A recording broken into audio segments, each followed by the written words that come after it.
So here we have an interesting pattern arising. You'll notice there are two graphs, one for metal and nonmetal reactivity and one for electron affinity.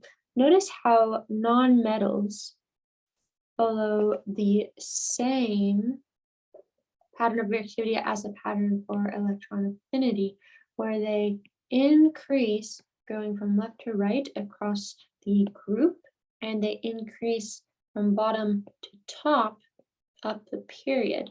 Now the opposite is seen in nonmetals, where they increase from right to left across the groups, and they increase from top to bottom down the period. Now, this brings about the interesting point, whereas nonmetals gain electrons, the amount of energy change is typically negative. So selenium, along with the rest of group 16 and nonmetals, typically form anions, which are negatively charged ions as they have enough energy to form them. This means their electron affinity value is typically negative.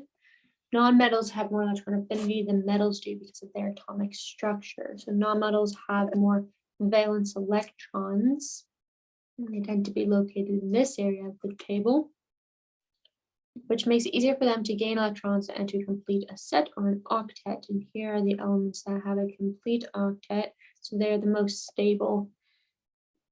The valence shell tends to be closer to the nucleus in nonmetals than it is in metals, meaning that it's more difficult to remove electrons from the nonmetals and easier for nonmetals to attract electrons to them. So